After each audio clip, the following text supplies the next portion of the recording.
Hello friends, welcome to my channel. Friends, अपनी इस video को स्टार्ट करने से पहले मैं नए आने वाले यूज़र से रिक्वेस्ट करूंगी कि वो हमारे चैनल को सब्सक्राइब करके बेल आइकॉन के बटन को प्रेस कर दें। आज की इस वीडियो में मैं आपको बताऊंगी कि आप किस तरह से अपने बंद नाक को खोल सकते हैं। नाक का बंद हो जाना, ये परेशानी सब लोगों को अक्सर औकात होती है। नाक आपका उस वक्त बंद होता है जब आपके नाक की झिल्ली में स्वेलिंग हो जाती है। सो दोस्तों, आज मैं आपको इस परेशानी से निकालने का तरीका बताऊंगी। आज मैं आपको बहुत ही ज़्यादा इफ़ेक्टिव रेमेडीज़ और टिप्स बताने जा रही हूं, जिसको यूज़ करने से आप लोगों को बहुत ज़्यादा फ़ायदा होने वाला है। सो चलते हैं अपनी पहली रेमेडी की तरफ। अगर आपका नाक बंद हो जाए तो आप लोगों को चाहिए कि आप लोग भाप लें।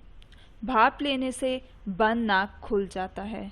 इसके लिए आप लोगों को करना क्या है, आप लोगों ने एक बर्तन लेना है, देन उसमें पानी को डालकर बॉईल करना है। जब पानी बॉईल हो जाए तो उसमें आपने थोड़ी सी अजवाइन डाल देनी है। जब अजवाइन डाल देंगे तो फिर आपने इस पानी को थोड़ा सा ठंडा होने देना है, लेकिन उस पानी से भाप निकलती रहे।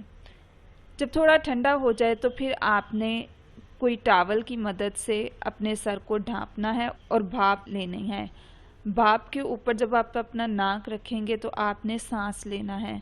इससे आपका बंद नाक खुल जाएगा और आपको जो भी नाक की प्रॉब्लम है वो सॉल्व हो जाएगी। दूसरी टिप जो है वो ये है कि आप सरसों का ऑयल लगाएं नाक में। इससे भी आपका नाक बंद नहीं होगा बल्कि खुला रहेगा। सो दोस्तों, ये है हमारी बहुत ही छोटी सी और इफ़ेक्टिव सी रेमेडीज़, और ये चीज़ें आपके किचन में ही अवेलेबल हैं। सो मज़ीद वीडियोस के लिए हमारे चैनल को सब्सक्राइब करके बेल आइकॉन के बटन को प्रेस करना तो बिल्कुल भी ना भूलें।